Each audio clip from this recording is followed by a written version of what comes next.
Jangan lupa like, comment, and subscribe channel YouTube TVRI Bengkulu dan nyalakan lonceng notifikasinya.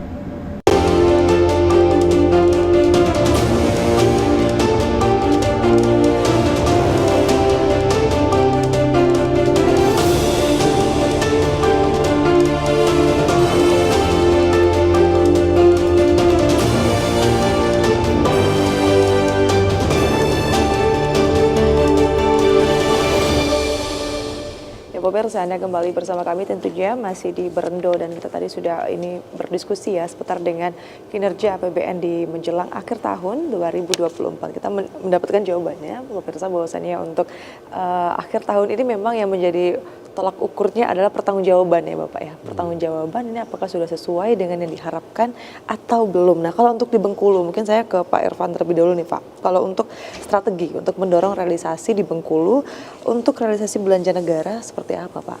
Iya, kalau dari sisi strategi ya tentunya kami di Kanwil, di JPB, serta KPPN Bengkulu, KPPN Curug, KPPN Mana, dan Muko-Muko ini selalu berkoordinasi ya dengan para kuasa pengguna anggaran, kepala satuan kerja, dan juga para pimpinan kepala daerah, baik itu Bupati, Wali Kota, Gubernur, juga Pak Sekda. Jadi kami secara rutin melakukan reporting kepada pimpinan di sini. Gitu. Jadi supaya pimpinan di daerah itu mengetahui bagaimana realisasi belanja, kemudian juga isu-isu strategis yang terkait dengan belanja, termasuk policy recommendation yang memang dapat kami sampaikan kepada pimpinan di daerah seperti itu. Jadi komunikasi yang kedua, mungkin teman-teman di KPPN juga selalu bersosialisasi ya setiap kali ada regulasi, perubahan sistem, aplikasi, kami sampaikan juga kepada para satuan kerja. Dan tentunya dari sisi komunikasi yang lain, jika ada permasalahan, kendala, teman-teman di KPPN siap ada layanan ya, layanan yang dapat disampaikan dan juga bimbingan baik secara online maupun nanti bisa kita datangi saat yang bersangkutan. Dan yang perlu kami pastikan seluruh layanan bimbingan dari teman-teman KPPN maupun Kanwil ini nol biaya, Mbak. Nol biaya. Gratis. Jadi nggak usah takut. Oke, baik. Kita beralih ke Pak Arief, Pak. Kalau untuk kinerja penyaluran dana ke desa, transfer ke daerah ini Pak, dan juga dana desa untuk Pemda wilayah KPPN Bengkulu sepanjang tahun 2024 ini seperti apa nih Pak? Ya, untuk transfer ke daerah dulu ya. Jadi transfer ke daerah itu kan ada dua klaster besar ya. Jadi yang berdasarkan rekomendasi dari pusat, ya, dari Direktorat Jenderal Perimbangan Keuangan ya, Direktorat Pelaksanaan Anggaran juga, dan ada yang syarat salurnya itu istilahnya ke KPPN. Nah, jadi ada dua besar ya. Pertama itu yang ke KPPN dulu ya, ke KPPN dulu yang lebih dekat gitu ya. Itu terkait satu adalah DAK fisik ya.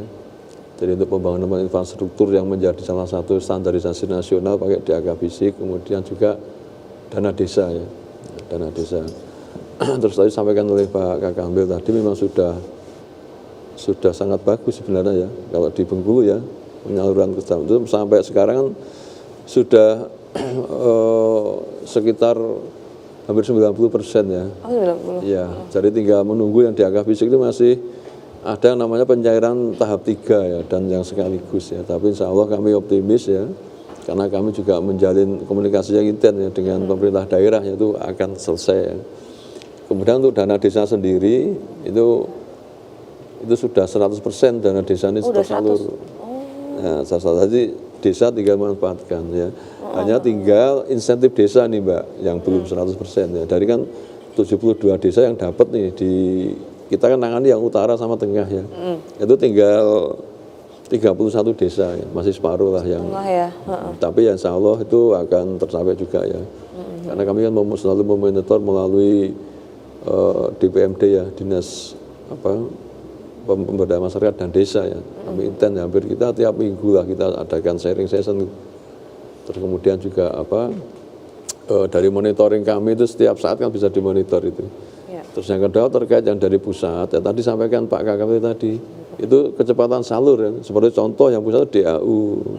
terus DAU yang special grant gitu ya, yang untuk infrastruktur, pendidikan, kemudian dana bagi hasil, Ya, banyak tuh dana insentif, dana BOK, BOS ya, dana TPG yang guru itu yang biasanya ini ya, yang apa? Nah, itu kita ya mohon bantuan teman-teman di Pemda ini ya, baik BPKAD, Dinas OPD terkait yang mempercepat ya. Iya.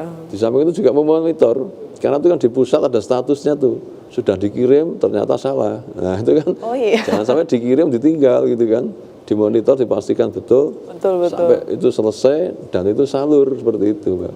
Karena ketika ada rekomendasi ya KPPN itu langsung menyalurkan, tidak bisa bahkan cuma 3 hari harus salur semua itu. Ya, seperti itu Mbak. Jadi ya, intinya perlu ya untuk TKD ini memang pemenuhan dokumen syarat ya, yang harus diprioritaskan gitu ya. Namun demikian juga tentunya perlu juga pengawasan ya. Betul. Jangan sampai kita ini Controlling ya Bapak memburu tadi ya. cepat ya kita lengah ya kita mengontrol, Ditinggal. mengawasi seperti itu ya. Kira-kira seperti itu Pak. Ya, mungkin jangan hit and run ya Bapak ya. Ya betul. Memasukkan dokumen, kirim dokumen, Ditinggal. pastikan sampai barangnya, sampai dan benar gitu kan, salur dan cair gitu Mbak. Ya mungkin amanahnya di situ ya Bapak ya, konsep amanahnya sampai selesai gitu ya, sampai dia tersalurkan. Oke baik, mungkin Pak Arief boleh harapan ke depannya itu Pak, mungkin untuk para satker kah, atau ke depannya seperti apa di akhir tahun ini? Silakan Pak. Ya tentu harapan kami ya tadi ya, terutama dari SDM ya, karena kan perubahan ini sangat cepat ya, dari sisi ya, secara formalnya juga mungkin ada percepatan tadi ya, percepatan untuk penetapan pejabat, kemudian juga jangan apa teman-teman lebih rajin belajar gitu ya, kan kita menyediakan KPPN kalau bimbingan senantiasa ya. Oh iya. Ya, jadi kami ada layanan mini treasure center gitu ya, pembelajaran di bidang perbendaraan gitu ya. Terus aplikasi juga selalu update gitu ya. Jadi memang perubahan memang cepat ya. Jadi kalau kita ini lambat ikuti ya seringkali Tertinggal. ketinggal. Ya tahu-tahu loh, kok berubah lagi gitu ya. Seperti itu memang intinya perkembangan IT ya. SDM-nya itu satu. Terus yang kedua tadi ya untuk awareness kita semua ya. Jadi kan tentunya kita dengan komitmen ya, kita semua sudah komitmen untuk memulai, tapi tanpa konsistensi ya, kita tuh sulit menyelesaikan gitu ya. Jadi konsistensi ini ya, atau mungkin Bapak Ibu teman-teman kita semuanya pengelola keuangan ini, kita ini satu keluarga besar ya, pengelola keuangan, baik itu yang pengelola satker ya, maupun dari pemerintah daerah. Seperti itu, harapannya kami seperti itu, kerjasama kita lebih baik lagi ya, dan komunikasi kita juga lebih lancar lagi gitu ya. Dan yang terakhir mungkin ya intinya ya kita semua mudah dihubungi ya, baik KPPN-nya tuh kami menyediakan ini Pak 4 CSO ya sekarang. Tadinya 1 kita tambah 2, sekarang tambah 4 gitu ya. Terus layanan kami juga membuka langsung layanan kepada kepala kantor. Silakan teman-teman yang ada kendala tersumbat di sini ya langsung ke kami juga, tidak ada masalah. Kami itu senang ya menerima itu ya. Diharapkan semua fasilitas yang ada itu ya bisa dimanfaatkan. Iya. Seperti itu. Oke, baik, terima kasih. Mungkin Pak Irfan juga ke depannya Pak harapannya seperti Iya. apa? Baik, silakan. Ada 2 yang pertama tahun 2024 ya. Kami mungkin menghimbau dan juga mengharapkan ya, bukan hanya sekedar menghimbau ya, kepedulian dari para kepala satuan kerja, para kuasa pengelola anggaran terkait dengan batas-batas waktu penyampaian SPM ya. Karena jangan sampai terjadi keterlambatan yang mungkin akan berdampak kepada tidak dapat dicairkannya APBN ya, yang tentunya semuanya sesuai dengan ketentuan. Jadi jangan hanya menepati batas waktu, tetapi ternyata dari sisi SPJ-nya berantakan. Jadi penting itu ya pengawalan dari satuan kerja. Dan kita harapkan nanti akhir tahun 2024 ini dapat kita selesaikan dengan baik dan lancar. Untuk tahun 2025 tantangan kita ke depan akan semakin banyak.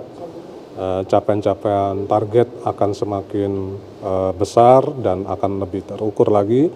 Untuk itu kami juga mengharap kepedulian dari para kuasa pengguna anggaran untuk segera mengeksekusi kegiatan yang telah dialokasikan nanti di awal ataupun di akhir tahun 2024 ya, untuk anggaran tahun 2025. Yang pertama, yang kedua, pelaksanaan APBN ini kan bukan hanya sekedar kita mengeksekusi, tetapi juga dimulai dari bagaimana direncanakan, dilaksanakan, dan tentunya juga dipertanggungjawabkan.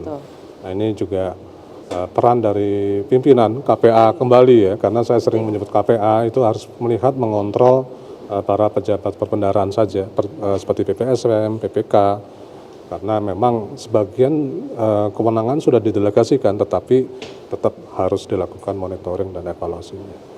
Dan mungkin yang terakhir adalah kita ini berada dalam satu lingkungan ekosistem pengelolaan keuangan negara, baik yang ada di Kemenkeu maupun di satuan-satuan kerja.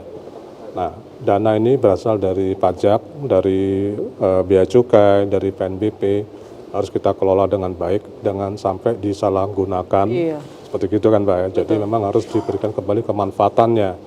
Oleh sebab itu, kontrol, pengawasan dari pimpinan, kembali lagi saya bilang pimpinan ya, itu penting ya. Nah, karena kalau dilepas saja, ya bisa jadi terjadi permasalahan yang tidak kita harapkan seperti itu kan. Karena itu tadi, dana yang kita kelola ini bukan main-main, hampir secara nasional hampir di atas 3.000 triliun. Kan.